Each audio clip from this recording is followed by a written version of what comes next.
Welcome back to another episode of the Crypto Serpent, and if you do enjoy the videos, don't forget to hit that like and subscribe button. Well, what an interesting day it's been. At the time of making this, we're sitting at $1.08, 3.95% up. We're moving, but is it a fake out? That's the number one question. And what's really important about fake outs is that they are designed to make the market feel confident, and then before you know it, boom, it goes back down again. Now, I'm not saying that that is what's going to happen, but I do need to mention it as quickly as possible because some of you don't watch the whole thing. So be mindful that we are not yet we're not in the clear just yet. And we've seen whales do this. They give you a little bit of confidence and then boom, they drop it again. But we will talk about pricing, and we'll talk about that today and how that's going to be positioned. But first things first, JP Morgan, if Ripple wins the SEC lawsuit, XRP is poised for significant adoption. No, JP Morgan. Legal clarity for Ripple, and it's not significant adoption, it's adoption, full stop. And that is how huge legal clarity will be. That's why Ripple is fighting so hard. As I've mentioned in previous videos, there is a lot riding on this. Having legal clarity is a golden ticket for Ripple. And if they can get it, they'll fight for it. Now, it is obviously, as we move forward, once this is all over, it is XRP versus Swift. It is XRP versus stablecoins. It is XRP versus the SEC.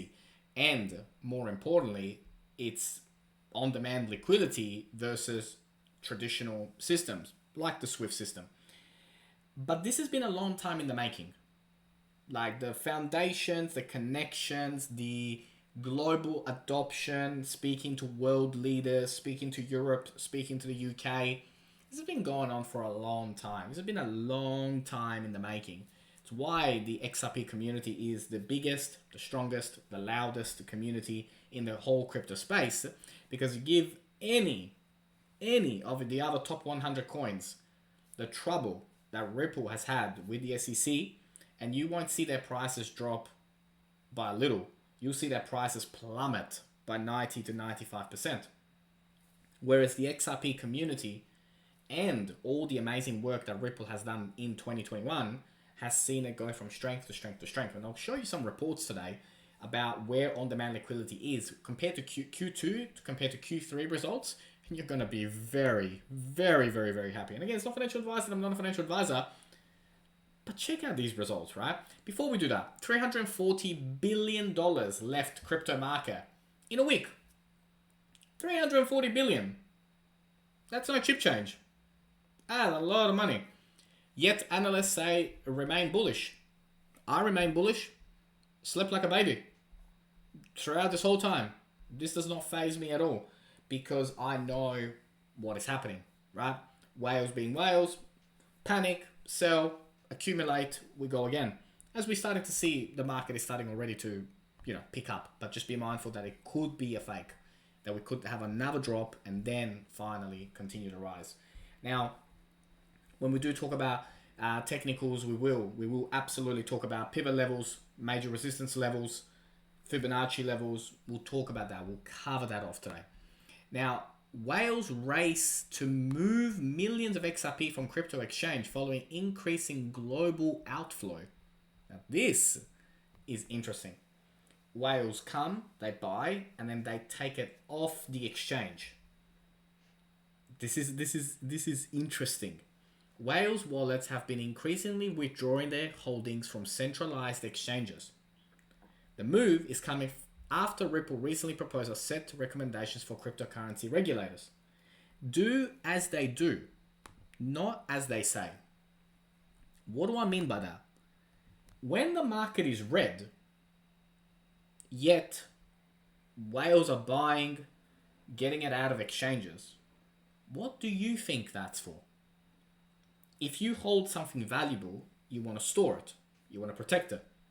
More importantly, you want to create demand. And how you create demand is by having less of it available in the market, which then pushes the price up. It only makes sense. It's how it is. So these are the signs to look out for. Whales buying, whales accumulating, whales getting rid of stuff on the exchanges. That is really, really cool. Now, Q3 report has come out. And I want to mention, check out these stats. Q2 versus Q3 for on-demand liquidity-related sales. 157.92 compared to 491.74.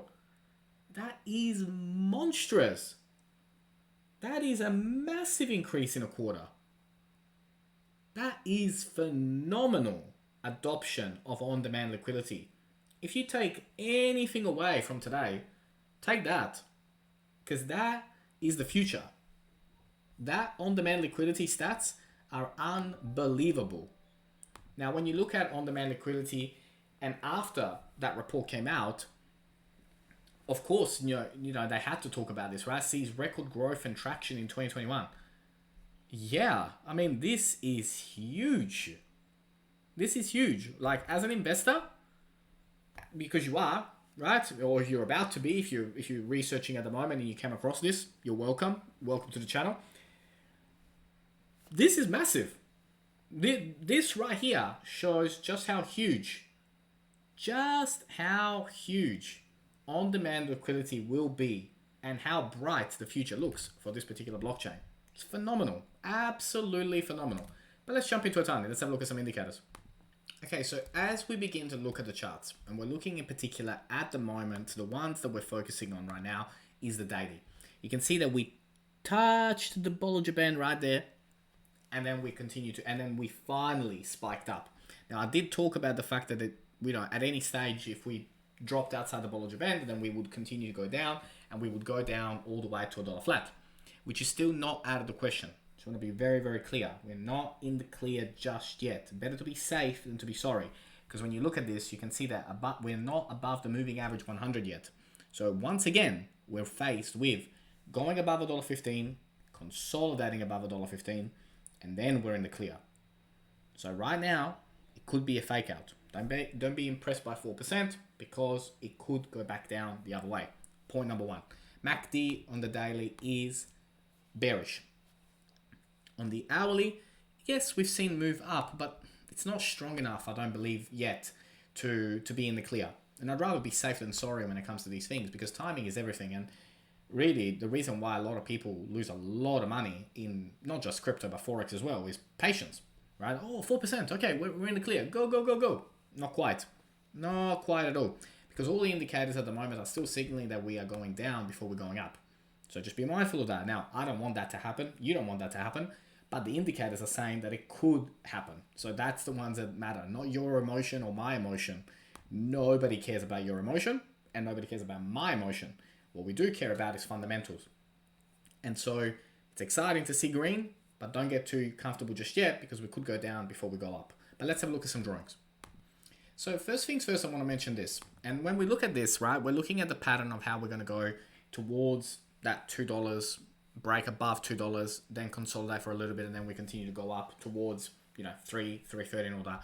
There will be a big move coming, and that you'll notice it, right? It'll be very, very obvious. The green candle will be huge. Then I want to give you an outlook about where we're looking at the moment and how we're looking long term. Going towards the double digits, we can estimate that we can go between 10 and even as high as 26, depending on a lot of other factors, right? However, when we look at this, and we're looking in particular at this particular part of it, right? At the moment, I just want to reiterate, we are only making suggestions around how much we can expect. We will then have a period of time where we will sit between the window of 360 and 26. This is a long, long time, and then we will break into triple digits. Just want to make sure that you guys are aware of that. There's a lot of days in between this, like a lot of days. And right now, we are speculating. This is not guaranteed. Nothing is guaranteed, right? Taxes and death, that's the only thing guaranteed. I just want to make sure that you guys are very, very clear on this, right? Because we know what's coming. We know that XRP will go into triple digits in the future.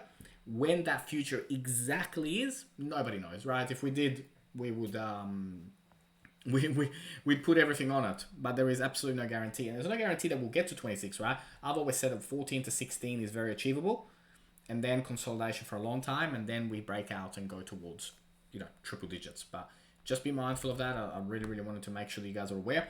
Now, what's really, really exciting is that when we look at 2017 to 2018 run, and we look at where we are right now, this is looking too similar now. Like the comparisons are unbelievable at the moment. Like it is looking really, really, really similar. Now, if we replicate it, we're going to more than 16. We're probably going to like 16 to 20. That's how high it's going to be.